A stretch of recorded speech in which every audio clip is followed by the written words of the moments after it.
શહેરમાં આવેલી રાણકી વાવે મોટી સિદ્ધિ મેળવી છે। 3G પ્રોજેક્શન મેપિંગ શોએ વાવ એવોર્ડ્સ એશિયા 2026માં ગોલ્ડ મેડલ જીત્યો છે।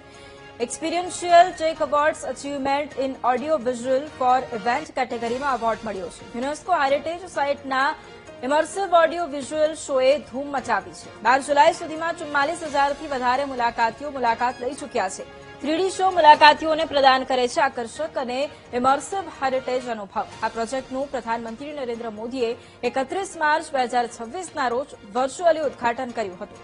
આ સન્માન યુનેસ્કો વર્લ્ડ હેરિટેજ સાઇટના મહત્વને દર્શાવવા માટે ઓડિયો વિઝ્યુઅલ ટેકનોલોજીના નવીનતમ ઉપયોગને રેખાંકિત કરે છે।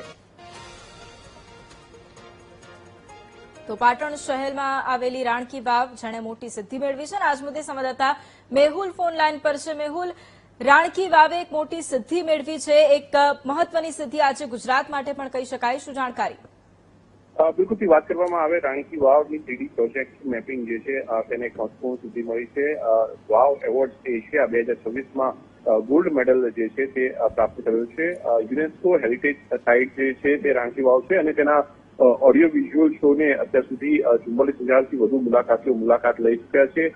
મહત્વપૂર્ણ સિદ્ધિ ગુજરાત માટે એટલા માટે પણ છે કારણ કે જે ટુરિઝમ છે તેની અંદર ગુજરાતની અંદર બુસ્ટઅપ થઈ રહ્યું છે અને તેવામાં વર્લ્ડ હેરિટેજ સાઇટની અંદર જે ઓડિયો વિઝ્યુઅલ અને પ્રોજેક્શન મેપિંગ છે 3D તેની નોંધ જે છે તે આંતરરાષ્ટ્રીય કક્ષાએ લેવામાં આવી છે। 17મા વાવ એવોર્ડ્સ એશિયા 2024માં પ્રતિષ્ઠિત ગોલ્ડ મેડલ જે છે તે પ્રાપ્ત થયો છે અને કંઈક ગુજરાતની જે રાણકી વાવ વર્લ્ડ હેરિટેજ સાઇટ છે તેની આ નોંધ જે છે તે આંતરરાષ્ટ્રીય કક્ષાએ લેવાઈ છે। બિલકુલ, આભાર મેહુલ તમામ જાણકારી માટે।